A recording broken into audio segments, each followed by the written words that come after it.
찬송합니다. 390장 예수가 그늘이시니 390장입니다.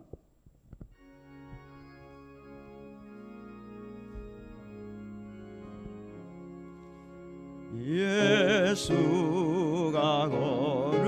그늘이시니 즐겁고 평안하구나. 주야의 자고 깨는 것 예수가 그늘이시네. 아멘. 주 나라 항상 돌보시고 날 친히 거느리시네. 주 나라 항상 돌보시고 날 친히 거느리시네. 때때로 괴로움 당하면 때때로 기쁨 누리네. 풍파 중에 지키시고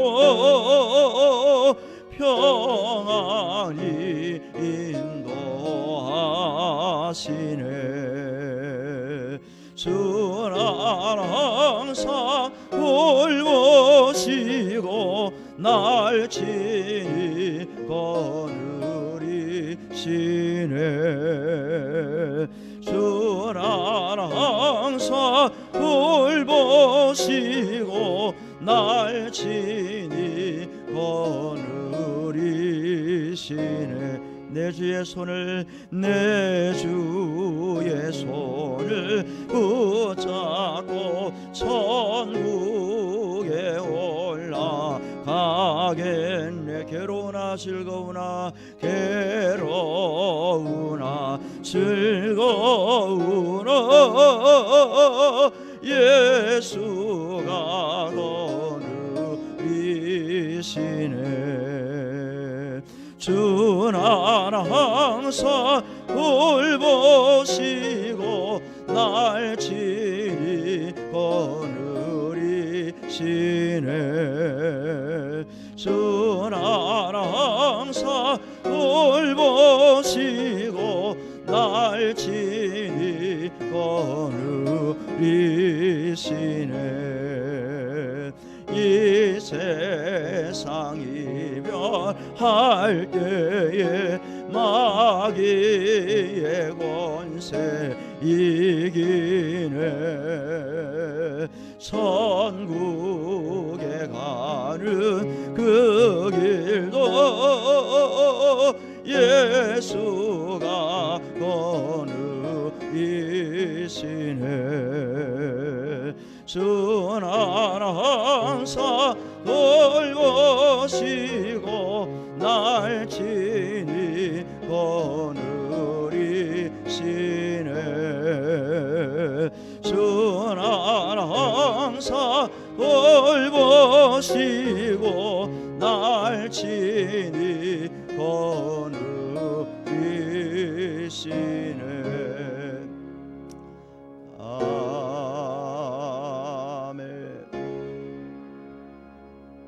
우리 전사님 지금부터 오시는 분들은 4층으로 안내하세요. 4층으로 더 이상 3층에 앉지 않고로 그렇게 해주세요. 다시 3절 4절 합니다. 3절 4절 내 주의 손을 붙잡고 내 주의 손을 붙잡고 천국에 올라가겠네.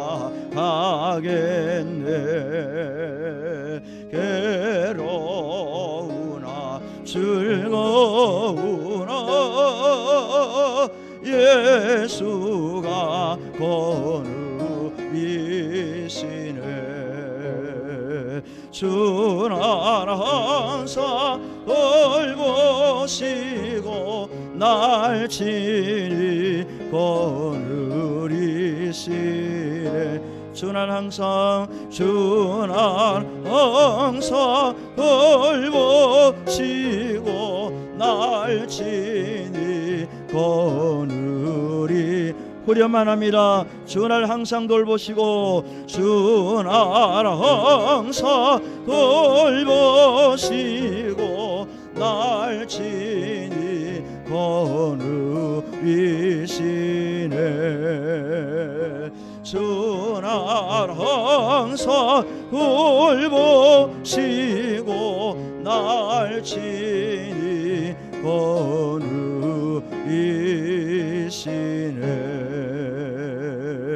아멘.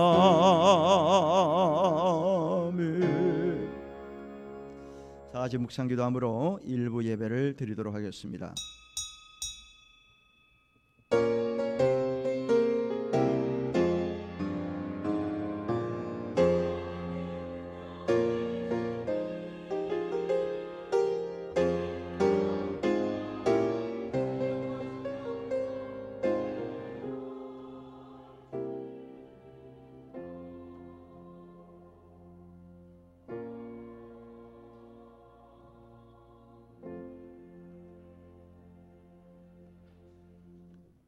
주의 성도들아 여호와를 찬송하며 그의 거룩함을 기억하며 감사하라.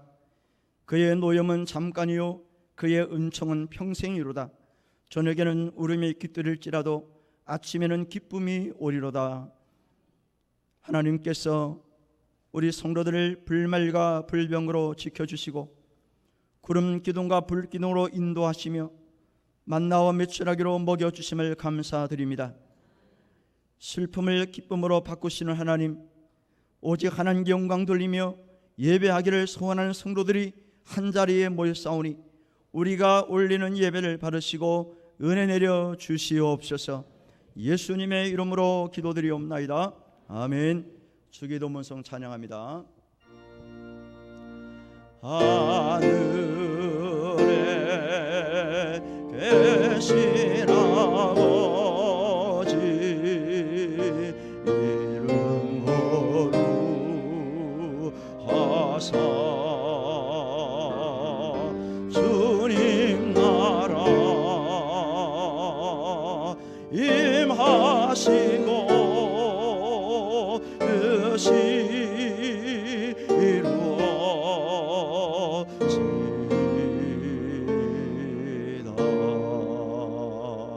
일용할 양식 주시고 우리들의 큰 죄 다 용서하옵시고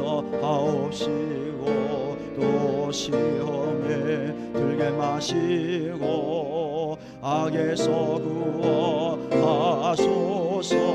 대개 주의 나라 주의 권세 주의 영광 영원히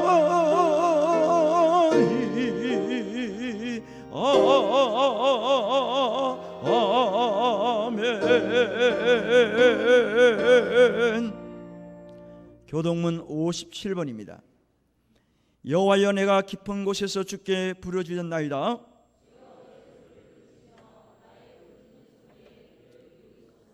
여호와여 주께서 죄악을 지켜보실진대 그러나 사유하심이 주께 있음은 나 곧 내 영혼은 여호와를 기다리며 파수꾼이 아침을 기다림보다 내 영혼이 주를 더 기다리나니 이스라엘아 여호와를 바랄지어다. 그가 이스라엘을 그의 모든 죄악에서 속량하시리로다. 아멘. 사도신경으로 신앙 고백합니다. 전능하사 천지를 만드신 하나님 아버지를 내가 믿사오며 그 외아들 우리 주 예수 그리스도를 믿사오니 이는 성령으로 잉태하사 동정녀 마리아에게 나시고 본디오 빌라도에게 고난을 받으사 십자가에 못 박혀 죽으시고 장사한 지 사흘 만에 죽은 자 가운데서 다시 살아나시며 하늘에 오르사 전능하신 하나님 우편에 앉아 계시다가 저리로서 산자와 죽은 자를 심판하러 오시리라. 성령을 믿사오며 거룩한 공회와 성도가 서로 교통하는 것과 죄를 사하여 주시는 것과 몸이 다시 사는 것과 영원히 사는 것을 믿사옵나이다. 아멘. 91장 찬양합니다.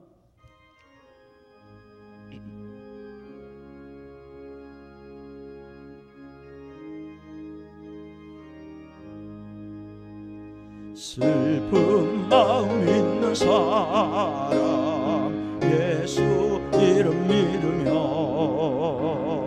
영원토록 변함없는 기쁨 마음 얻으리. 아멘. 예수의 이름은 세상의 소망이요 예수의 이름은 천국의 기쁨일세. 거룩하신 주의 이름 너의 방패 삼으라. 환난 시험 당할 때에 주께 기도드려라.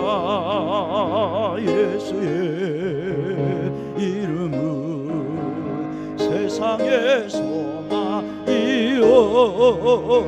예수의 이름은 천국의 기쁨일세. 존귀하신 주의 이름 우리 기쁨대로다. 주의 품에 안길 때에 기뻐 찬송 부르리.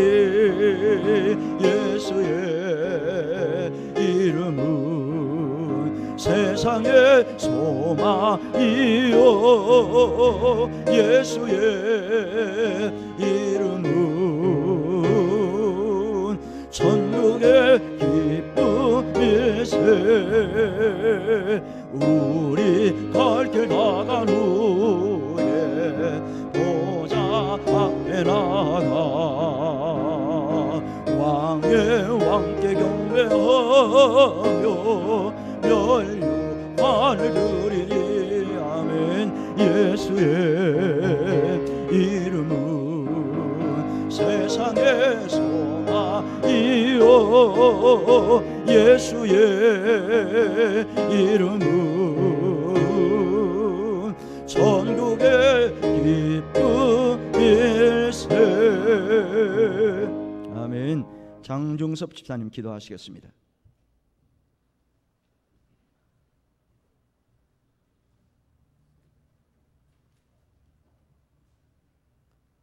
다 같이 정성 모아 기도드리겠습니다. 사랑의 하나님 아버지, 우리를 먼저 사랑하시고 주의 자녀로 삼으신 것을 감사를 드립니다. 예수 그리스도를 통하여 참 생명과 천국의 소망을 주시고 거듭난 백성이 되게 하여 주시니 감사를 드립니다. 그러나 하나님이 기뻐하시는 대로 살아가지 못할 때가 너무 많음을 고백합니다. 이런 허물들을 예수 그리스도의 보혈로 소멸시켜 주시고 날마다 더욱 새로워지고 변화되도록 도와주시옵소서. 예수님을 통해 확증해 주신 하나님의 말씀이 너무나 크오니 그 사랑 안에 늘 기뻐하는 주시고 주님의 말씀대로 행하여 예수 그리스도 이름을 더욱 높여드리는 귀한 믿음을 주게 도와주시옵소서. 오늘 주님의 날을 기억하게 하시고 하나님 앞에 나와서 예배를 드리게 하시니 감사를 드립니다. 세상의 즐거움이나 이익보다 주님의 날을 소중히 여기며 기억하는 사도들이 되게 하여 주시옵소서. 지금 세계적으로 코로나 때문에 비상 전쟁보다 더 큰 사태가 일어나고 세계적으로 코로나가 일어나고 있습니다. 코로나가 하루속히 소멸되어서 안전하고 건강한 모습으로 생활할 수 있고 믿음 생활할 수 있도록 도와주시옵소서. 우리 인간은 하지 못하지만은 하나님 아버지께서는 코로나를 하루속히 소멸될 수 있도록 해결해 주실 수 있으라 믿습니다. 말씀으로 주님의 백성을 먹이시는 목사님께 하나님의 전신 갑주를 입혀주시고 말씀을 받는 저희들에게는 회개와 결단이 있게 하옵소서. 전능하신 하나님, 저희들이 주께서 가르쳐 주신 바른 길로 행하게 하시고 크신 능력을 더입혀 주셔서 권피치 않고 힘이 있는 삶이 되게 하여 주시옵소서. 말씀과 기도로 무장하고 주의 복음을 담대히 전하는 전도자들이 되게 하여 주시옵소서. 각 가정마다 하나님께서 주인이 되셔서 늘 함께 하시고 간구하는 기도를 들어주시며 위로하여 주시옵소서. 교회를 위해 수고하는 일꾼들에게 충성하게 하시며 생명의 면류관을 향하여 성실히 경주하게 하여 주시옵소서. 이 예배를 신령과 진정으로 드리오니 받아주시고 친히 임대하여 주시옵소서. 예수 그리스도 이름으로 기도드립니다. 아멘.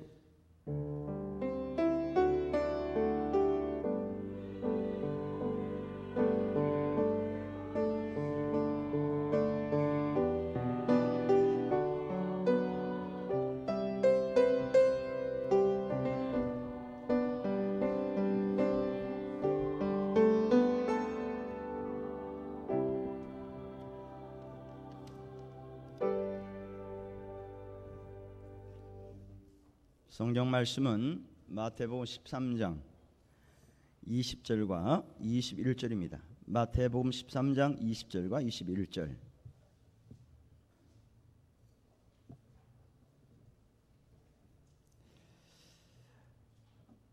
돌밭에 뿌려졌다는 것은 말씀을 듣고 즉시 기쁨으로 받되 그 속에 뿌리가 없어 잠시 견디다가 말씀으로 말미암아 환난이나 박해가 일어날 때에는 곧 넘어지는 자요. 아멘. 할렐루야. 찬양대 찬양 올립니다.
트럼본이 들어가니까 더 멋있죠?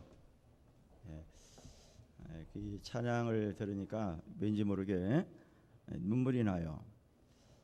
주님 오실 때까지 우리 신앙을 지키자는 그런 가사죠. 마태복음 13장에는 씨 뿌린 자의 비유가 나옵니다. 농부가 씨를 뿌렸는데 그 씨앗이 4가지 땅에 뿌려졌다는 거예요. 첫째가 어디입니까? 길가, 두 번째는 돌밭, 셋째는요 가시떨기, 넷째는 옥토, 좋은 땅에 떨어졌다는 거예요. 그러면은 상식적으로 이해가 안 될 사람이 있습니다. 농부가 씨앗을 뿌렸는데 왜 길가에 뿌리느냐 이거예요. 왜 돌밭에 뿌립니까? 왜 가시덤불에 뿌립니까? 좋은 땅에 뿌려야지. 아마 이렇게 생각하고 성경을 보는 사람이 있을 거예요. 이해가 안 간다는 거죠. 그런데 우리나라 농사법과 예수님 당시 팔레스타인 그 농사법이 좀 다릅니다. 우리나라 농사법은 대부분 논이나 밭을 잘 경작해서 환경을 잘 만들어서 씨앗을 뿌립니다. 좋은 땅에 뿌리지 누가 길가에 뿌리겠어요? 그렇지 않잖아요. 그러나 예수님 당시에 이 팔레스타인 그 농부들은 우리처럼 이렇게 좋은 땅이 아니에요. 거의 사막지대입니다. 지금이야 좋아졌겠지만 옛날에는 그렇지가 않아요. 돌밭이 많고 가시덤불이 많고요. 또 길가가 많아요. 물론 좋은 땅도 있겠지만은 그래서 최적의 환경에서 씨앗을 뿌리는 게 아닙니다. 이제 뭐 넓은 광야에 가서 뿌리다 보니까 때로는 길가에 떨어지기도 하고요. 때로는 돌밭에 떨어지는 거예요. 때로는 가시덤불 속에 떨어집니다. 그러나 또 때로는 좋은 땅에 떨어질 수 있는 거예요. 그래서 농부가 어디다 뿌리느냐에 따라서 씨앗이 살아날 수 있고 죽을 수 있다, 그런 얘기입니다. 그래서 제가 상식적으로 여러분들에게 이해를 돕기 위해서 미리 말씀을 드리는 거예요. 왜? 농부가 좋은 땅에 뿌려야지 왜 하필은 길가에, 왜 돌밭에, 왜 가시덤불 속에 뿌리느냐 이거예요. 여러분 이해를 이제 아시고 성경을 이제 들으시면 됩니다. 자, 오늘은 4가지 밭 가운데서 두 번째 밭을 봅니다. 두 번째, 돌밭에 관한 말씀이에요. 돌밭에 떨어진 씨앗의 특징이 뭔가? 성경 본문을 한번 보는데요. 마태복음 13장 5절과 6절을 한번 봅니다. 마태복음 13장 5절 6절입니다. 들으는 흙이 얕은 돌밭에 떨어짐에 흙이 깊지 아니하므로 곧 싹이 나오나 해가 돋은 후에 타서 뿌리가 없으므로 말랐고 그랬어요. 농부가 씨앗을 뿌렸는데 돌밭에 뿌려졌다는 거예요. 그런데 처음에 싹이 나요. 얼마 못 가서 싹이 말라버린다는 거예요. 이유가 뭡니까? 왜 그래요? 흙이 별로 없다는 거예요. 흙이 얼마 없어요. 얕습니다. 그래서 뿌리를 내릴 수가 없는 거예요. 돌밭이다 보니까 흙보다는 돌이 더 많다는 거예요. 처음에는 싹이 나와요. 얼마 지나지 않아서 해가 강하게 내리쬐니까 그 싹은 말라서 죽어버린다는 겁니다. 이것이 말씀인데 이 말씀을 예수님이 오늘 읽은 본문에서 해석을 하셨어요. 제자들이 예수님 이게 무슨 뜻입니까? 라고 물었더니 이것은 이런 해석이다 하고 오늘 읽은 마태복음 13장 20절과 21절에 예수님이 직접 설명을 하셨습니다. 자, 우리 한번 같이 읽도록 하겠습니다. 돌밭에 시작. 돌밭에 뿌려졌다는 것은 말씀을 듣고 즉시 기쁨으로 받되 그 속에 뿌리가 없어 잠시 견디다가 말씀으로 말미암아 환난이나 박해가 일어날 때에는 곧 넘어지는 자요. 아멘. 예수님이 아주 친절하게 정확하게 자세하게 해석을 하셨습니다. 돌밭의 최종적인 결과가 뭐냐 이거예요. 돌밭 신앙의 최종적인 결과가 뭐냐? 뭡니까? 넘어진다는 거예요. 따라하세요. 넘어진다. 환난이나 박해가 일어날 때에는 곧 넘어지는 자요 했습니다. 돌밭 믿음의 최종은 넘어지는 자입니다. 넘어진다는 거예요. 왜 넘어지느냐? 왜 넘어집니까? 뭐가 없어서 넘어진다는 거예요? 말씀에 뿌리가 없어 그런 거예요. 말씀에 뿌리가 없어서. 뿌리가 있는 나무는 바위 틈에서 자랍니다. 뿌리가 강한 나무는 바위를 뚫고 자라요. 사진을 한번 보여주세요. 여러분, 저 소나무가 몇 년 된 소나무인 줄 아세요? 모르죠? 저 소나무는 홍성 내포 신도시 앞에 있는 용봉산에 있는 소나무예요. 용봉산 바위 틈에 저 소나무가 자라고 있습니다. 다른 그림 보이세요? 네, 저 소나무입니다. 동일한 소나무예요. 가까이 찍은 거예요. 저거는 정상 부위에 바위 틈에서 저 소나무가 지금 자라고 있는데 몇 년 되느냐 설명이 나와 있어요. 이 소나무가 100년 됐습니다. 저 소나무가 100년을 지금 자라고 있는 거예요. 옆으로 자라더라고요. 옆으로. 위로 올라가는 게 아니에요. 옆으로 자라요. 소나무가. 그러면 저 소나무는 저 바위 틈에서 어떻게 지금 자랍니까? 뿌리가 바위를 뚫고 들어간 거예요. 지금 뿌리가 강하다는 거예요. 뿌리가 약한 나무 금방 죽습니다. 말라 죽어요. 100년 되도록 저렇게 버티고 있는 것은 뿌리가 얼마나 강한지 바위를 뚫고 지금 자라고 있는 거예요. 살고 있는 겁니다. 넘어지는 자가 있고 넘어지지 않는 자가 있어요. 밭이 중요한 게 아닙니다. 흙이 별로 없고 돌밭이라 해도 뿌리가 강하면요 땅속 깊이 뿌리를 내리기 때문에 흔들리지 않고 넘어지지 않아요. 그러나 아무리 좋은 땅에 심겨진 나무를 할지라도 뿌리를 깊게 내리지 못하면요 뽑혀버리고 마는 거예요. 뽑혀버립니다. 밭이 중요한 게 아니에요. 다음 사진을 보여주십시오. 저 사진은 얼마 전에 제가 탄천을 걷다가 찍은 사진입니다. 늪지대에 있어요. 늪지대. 바로 옆에 큰 나무가 있었는데 어느 날 갔더니 쓰러져 있는 거예요. 저 며칠 안 됐습니다. 저 큰 나무가 옆으로 쓰러졌어. 사람들이 다니는데 쓰러져 있더라고. 다음 그림. 더 가까이 찍은 거예요. 얼마나 큰 나무입니까? 바로 물가 옆에 있던 나무예요. 쓰러져 있어요. 다음 그림. 예. 자세히 보세요. 저 나무 특징이 뭡니까? 뿌리가 짧아요? 길어요? 얇잖아요. 뿌리가 별로 없어.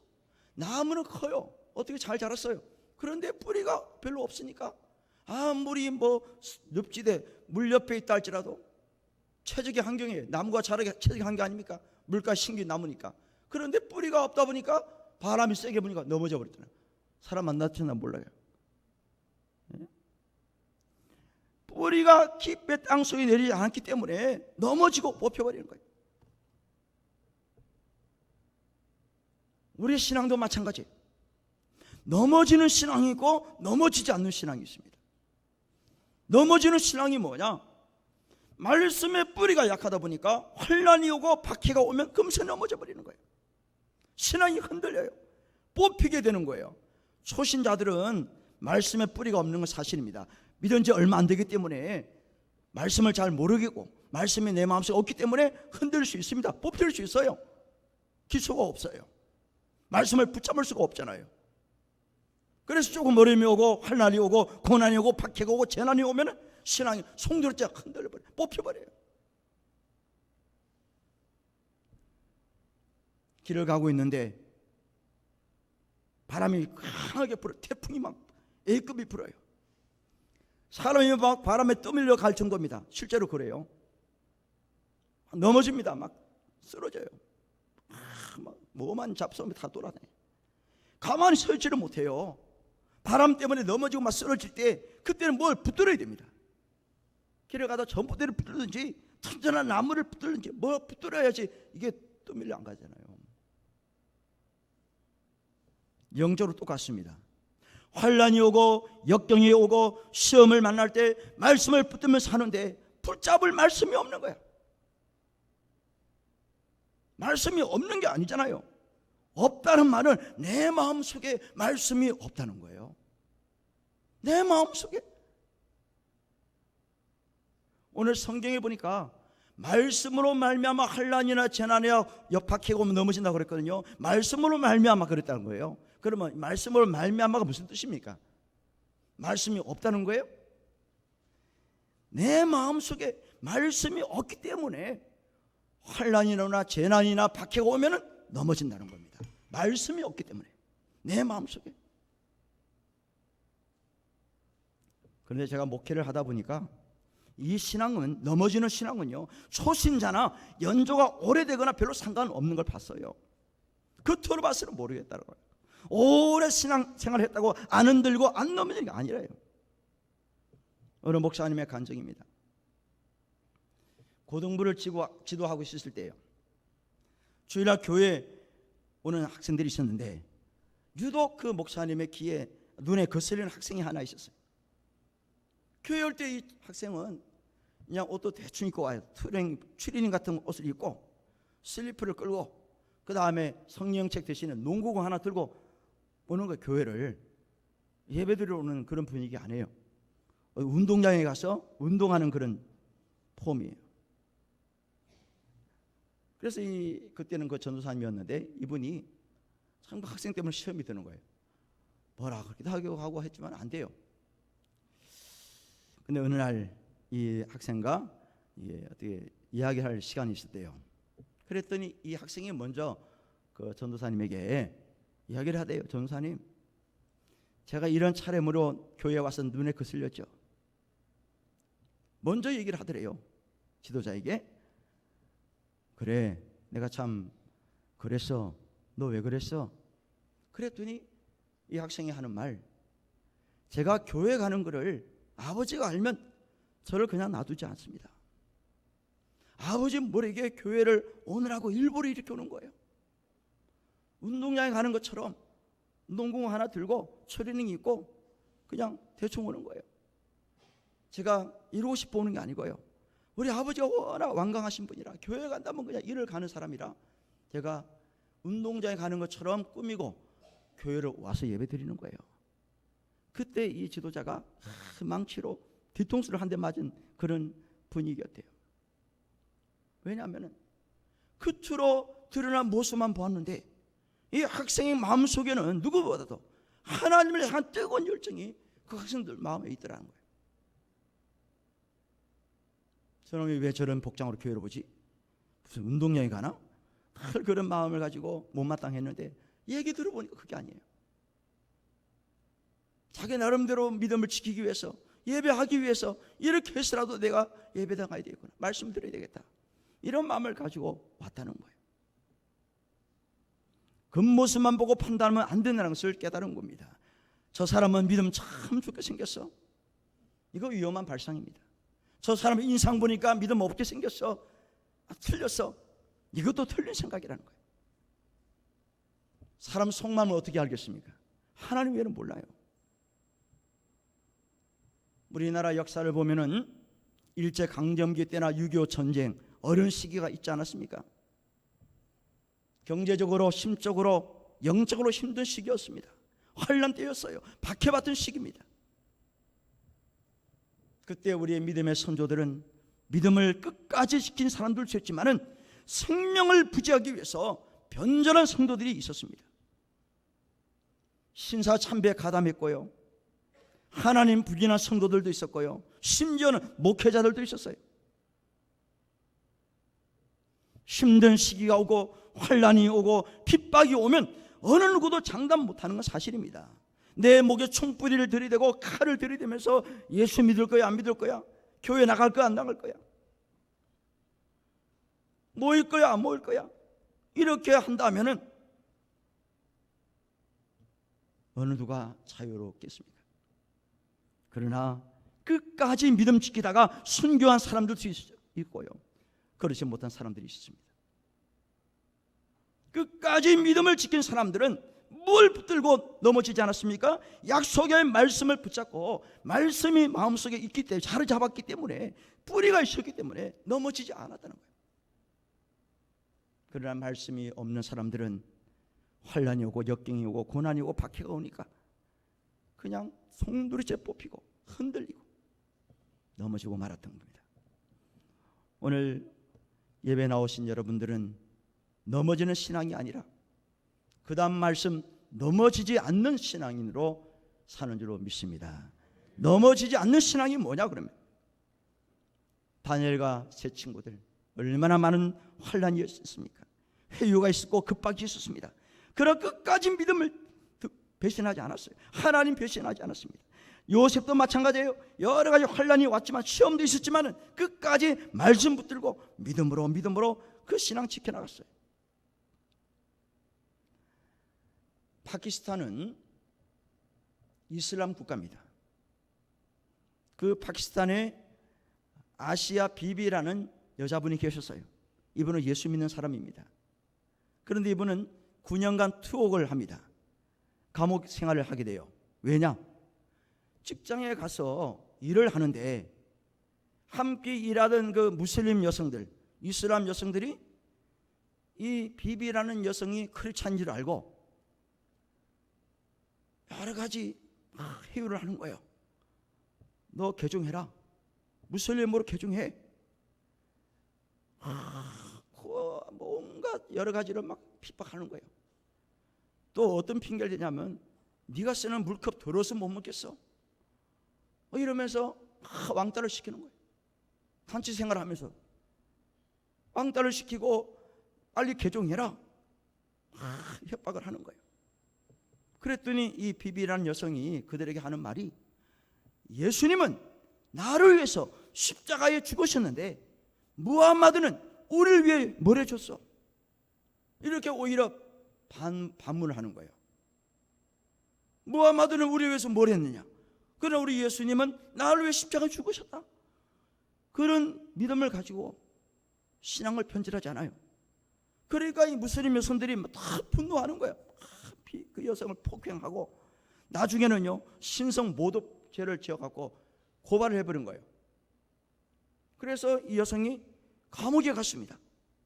폭행한 사람들은 내버려 두고 오히려 예수 믿는 그 사람, 그 여자를 감옥 속에 집어넣어 버렸어요. 그리고 이제 법원에서 판결을 내는데 1심에서요 사형을 선고한 겁니다. 2심을 또 했는데 또 사형이에요. 항소했지만 소용없어요. 마지막 대법원에 가서 3심에서 그 비비라는 여성에게 무죄를 선고했습니다. 나왔어요. 최종 판결 때까지 9년 동안 투옥했습니다. 그런데 대법원 판결하면 끝나는 거 아니에요? 이슬람 그 극단주의자들이 그 비비를 공개 처형해야 된다. 그 다음에 무죄라고 판결한 그 대법원 원장도 사형시켜야 된다. 시를 벌이고요. 크리스찬들을 박해하고 그런 나라가 파키스탄이었습니다. 목숨까지 위험을 가르면서 끝까지 믿음을 포기 안 하는 것은 뭐냐? 그 마음속에 말씀이 있어요. 예수님은 나를 위해 생명까지 다 주신 분이다. 이 믿음이 그 속에 있었다는 거예요. 베드로도 마지막에 어떤 고백하고 죽었습니까? 예수님은 나를 위해 십자가에 못 박혀 돌아가셨는데 내가 어찌 십자가에 바로 달려 죽겠는가? 나는 거꾸로 십자가에 못 박아 주세요.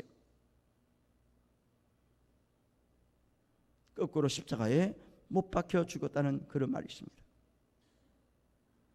넘어지지 않는 신앙인이 되기 위해서는 말씀이 내 속에 있어야 되는 거예요. 말씀에 뿌리가 있어야지 깊이가 있어야 되는 거예요.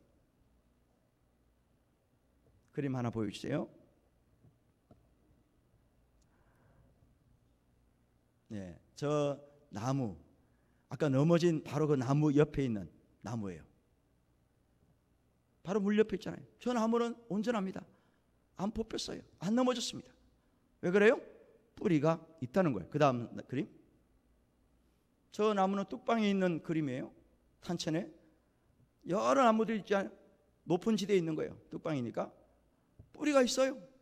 뽑히지 않습니다. 그렇죠? 뿌리가 강한 거예요. 깊이 뿌리를 박았어요. 절대로 뿌리 안 뽑혀요. 아무리 강한 바람이 불더라도 가지는 좀 부러지더라도요, 뿌리는 송두리째 뽑히지 않습니다. 우리 신앙도 동일한 거예요. 환란이 오고 박해가 오고 시험이 오면 물질적으로 육체적으로 심적으로 고통이 따른 건 마찬가지예요. 손해봅니다. 그러나 영원히 넘어지는 거 아니거든요. 잠시 흔들리는 것처럼 보여도 다시 일어나게 됩니다. 말씀을 붙잡고 있기 때문에 평정을 얻게 되는 거예요. 사랑하는 여러분, 하나님께서 말씀을 붙들고 있는 성도를 버리시거나 외면하시거나 망하게 방치하시는 분이 아니라는 사실을 믿으시면 아멘하시길 바랍니다. 말씀을 붙잡고 사시는 분은 살아요. 욥기서 23장 10절, 나의 가는 길을 오직 그가 하시나니 그가 나를 단련하신 후에는 내가 정금같이 나오리라. 따라하세요. 내가 정금같이 나오리라. 이사야 30장 26절 말씀입니다. 여호와께서 자기 백성의 상처를 싸매시며 그들의 마른 자리를 고치시는 날에는 달빛은 햇빛 같겠고 햇빛은 7배가 되어 7날의 빛과 같으리라. 할렐루야. 7날의 빛처럼 바꿔주시는 분이에요. 결론을 말씀을 드립니다. 어리석은 농부들은, 지혜롭지 못한 농부들은 돌밭이라고 불평합니다. 흙이 얼마 없다고 불평해요.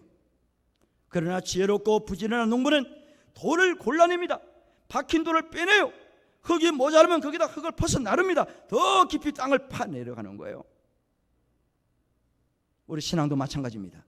내 속에 돌같이 신앙을 처해하고 방해되는 요소가 있다면 강하게 빼내셔야 돼요. 그 자리에 말씀을 심어야 됩니다. 말씀에 흙을 펼쳐 날아다 퍼줘야 돼. 메꿔야 되는 거예요. 내 속에 말씀의 뿌리가 강하면 넘어지지 않는 신앙으로 살 수 있는 거예요. 중요한 게 뭡니까? 말씀이에요. 여러분, 말씀을 들으셔야 돼요. 말씀을 읽어야 됩니다. 말씀을 자꾸 암송하시고 말씀을 쓰시고 말씀을 공부해야 되는 거예요. 말씀이 없으면요, 조금만 약한 환란이 오더라도 송두리째 뽑혀서 넘어지고 자빠지고요, 일어나지 못합니다. 그러나 말씀 있는 사람은 가지는 좀 부러져요. 그러나 뿌리가 원래 튼튼하고 자리게 다시 일어나게 된다는 거예요. 오늘 일부 나오신 여러분들은 나는 과연 넘어지지 않는 신앙으로 살고 있다. 넘어지지 않는 신앙으로 살아야 되겠다.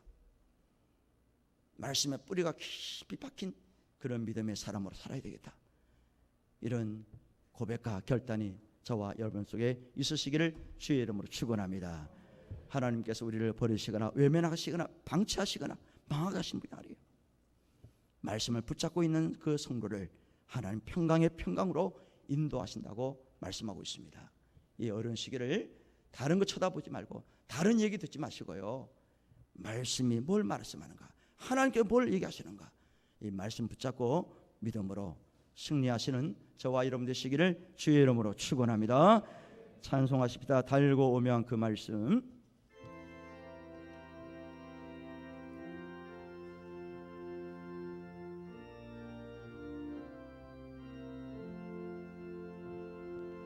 알고 오면 그 말씀, 생명의 말씀,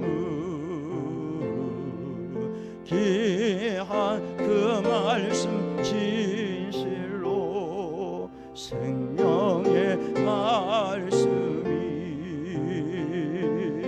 나의 길과 빛 밝히 보여주니, 밝히 보여주니,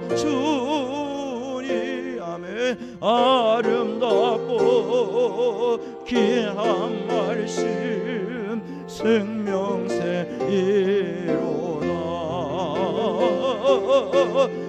아름답고 귀한 말씀, 생명새이로다. 귀한 주님의 말씀은 내 노래대로다. 모른 사람을 살리는 생명의 말씀 생명의 말씀 겁도 없이 받아 생명 길을 가니 아름답고 귀한 말씀 생명새이로다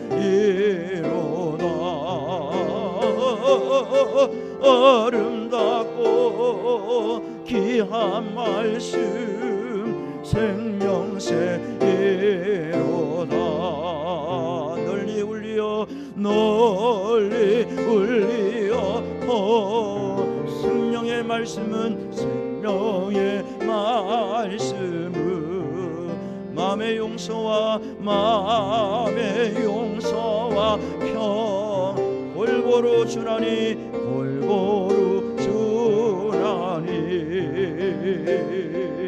다만 예수 말씀 듣고 복을 받네 아름답고 귀한 말씀 생명새이로다 아름답고 귀한 말씀 생명새이로다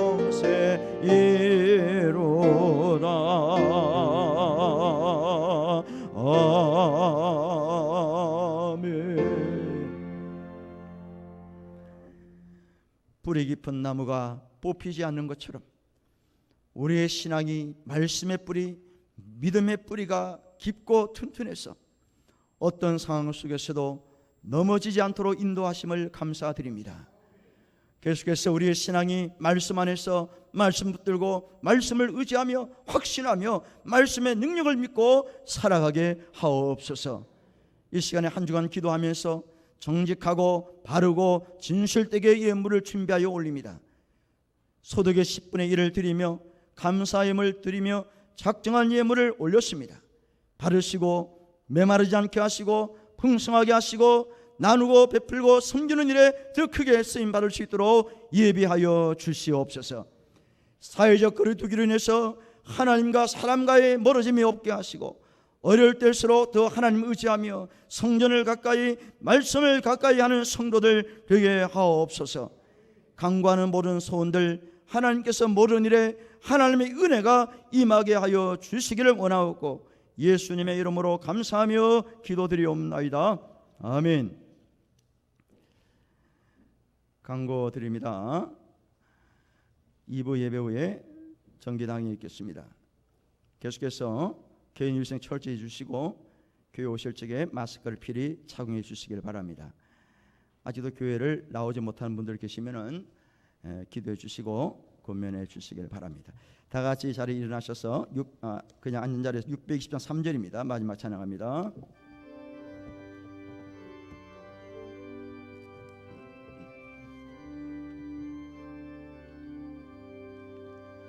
여기에 모인 우리 사랑받는 주의 자녀라 주께서 뜻하신 바 우리 통에 펼치신다 고통과 슬픔 중에 더욱 주니 의지하오니 어려움